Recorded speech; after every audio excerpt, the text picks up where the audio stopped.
Assalamualaikum warahmatullahi wabarakatuh. Kepada anak-anakku kelas 10 siswa baru, selamat untuk Anda semua. Selamat pagi, dan kita bersyukur pada hari ini kita bisa bertemu kembali dalam acara kegiatan MPLS ya, sesi yang kedua. Sebelum saya membacakan tentang tata tertib, kami akan memperkenalkan dulu ya. Nama saya adalah Bapak Dr. Andes Bambang Suteja ya, mengampu mata pelajaran PPKN. Untuk tahun ini kami ditugaskan untuk mengajar di kelas 12 MIPA maupun IPS. Di samping saya sebagai guru mapel, tahun ini juga saya diberi tambahan tugas, yaitu sebagai waka kesiswaan, yang disebut wakil kepala sekolah di bidang kesiswaan. Untuk itu, kepada anak-anakku sekalian peserta MPLS kelas 10 yang baru ya, mengapa sekolahan kita itu membuat tata tertib? Apa itu tata tertib dan mengapa sekolahan kita juga perlu tata tertib? Tata tertib itu adalah sekumpulan isi aturan yang harus dilaksanakan, yaitu tentang kewajiban, hak, sanksi, dan larangan yang harus diperhatikan setiap siswa. Maka dari itu kami mohon kepada siswa, nanti kalau sesudah Anda masuk, istilahnya diizinkan tatap muka, mohon itu diperhatikan setiap tata tertib yang kami cantumkan. Rencananya itu di tiap kelas akan saya beri tulisan atau kita tempelkan tata tertib. Jadi mohon untuk anak-anak khususnya kelas 10 tahun ajaran ini itu memperhatikan dan membaca serta memahami isi daripada tata tertib. Mengapa tata tertib kita buat? Supaya pembelajaran kita itu tertib, jam tertib ya, tanggung jawab ada ya. Jadi semuanya itu harapannya kepada visi dan misi sekolahan itu bisa tercapai, dengan harapan dari pihak sekolah itu anak mempunyai pengetahuan, mempunyai tanggung jawab, mempunyai prestasi, dan mempunyai akhlak mulia. Maka kita buat tata tertib sedemikian rupa sehingga visi dan misi sekolah kita bisa tercapai. Sehingga kepada anak-anakku sekalian, untuk itu kami harapkan misalnya nanti kita diperbolehkan tatap muka, maka anak-anak harus memperhatikan apa yang saya utarakan di atas tersebut. Karena kita dalam situasi sekarang itu adalah pandemi COVID-19 plus ada kebijakan PPKM darurat, sehingga kita tidak bisa ketemu, tidak bisa bertemu tatap muka. Maka mulai hari ini sesudah MPLS, KBM itu direncanakan tetap daring atau online. Maka kami berpesan kepada adik-adik sekalian, selama kita daring mohon diperhatikan juga KBM daring itu adalah tugas. Maka setiap tugas yang diberikan pada guru mohon untuk diperhatikan sekaligus dilaksanakan ya. Jangan sampai lupa, jangan sampai tidak membaca, tidak tahu tugas karena daring. Maka setiap anak harus terus membuka HP-nya, karena tugas akan diberikan lewat daring, lewat HP, lewat komputer, boleh silahkan ya. Maka dari itu saya pesan lagi, anak-anak harus aktif untuk membuka online atau daring. Untuk itu maka kami bacakan tata tertib siswa tahun pelajaran 2021-2022. Sekolah merupakan lingkungan pendidikan sebagai tempat belajar siswa supaya berpengetahuan, berperilaku, bertanggung jawab, dan berakhlak mulia. Oleh karena itu, diperlukanlah suasana belajar yang nyaman, menyenangkan, tertib, dan kondusif.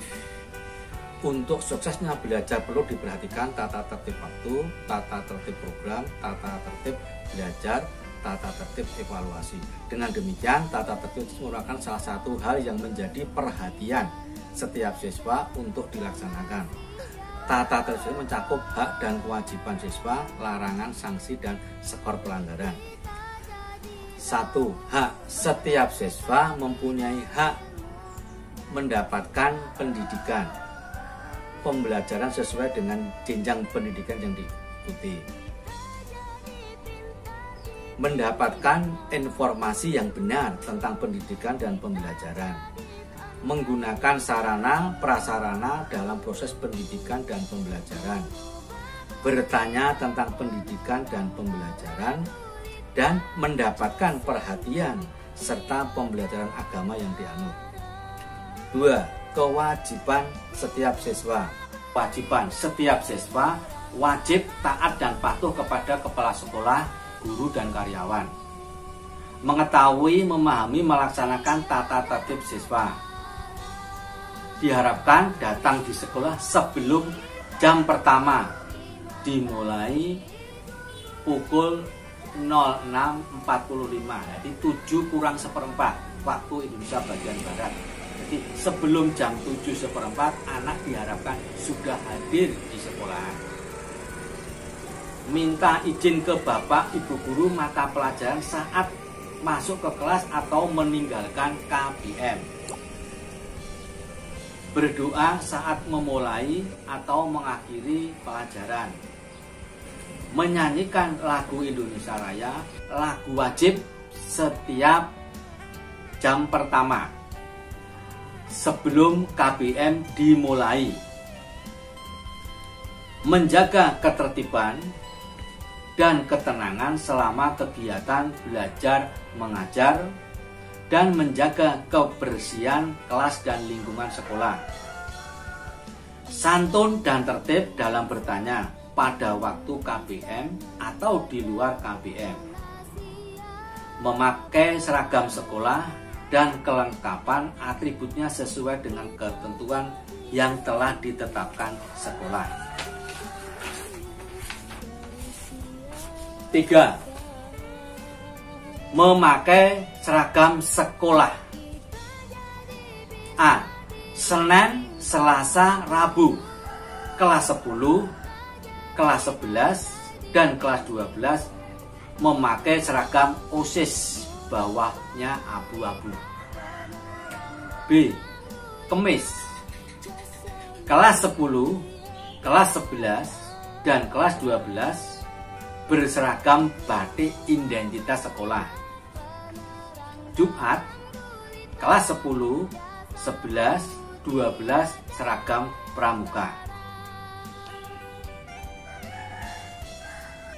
3. Larangan. Di dalam lingkungan sekolah dan ruangan kelas, siswa dilarang: 1. Membawa dan mengkonsumsi minuman dan makanan ke dalam ruang kelas kecuali pada istirahat atau diperbolehkan oleh sekolah. 2. Mengaktifkan HP, mengirim, menerima SMS atau telepon pada saat KBM berlangsung. 3. Siswa pria berambut gondrong dan memakai perhiasan dilarang. 4. Mengecat, menyemir rambut dengan warna selain hitam. 5. Memakai topi yang bukan topi sekolahan di dalam kelas. 6. Merayakan ulang tahunnya sendiri atau teman. 7. Merusak sarana dan prasarana sekolah. 8. Melompat pagar dan masuk lewat jendela. 9. Mengumpat dan berkata kotor. 10. Berkelahi dan berjudi di lingkungan sekolah. 11. Membawa dan menggunakan senjata tajam. 12. Memukul dan mencederai kepala sekolah, guru, dan karyawan. 12. Membawa rokok dan merokok. 13. Membawa, memperlihatkan, dan menyebarluaskan konten yang berbau pornografi. Terakhir, 14. Melakukan tindak kriminal, mencuri, merampas, mengumpas, merampok, dan lain-lain. 4. Sanksi.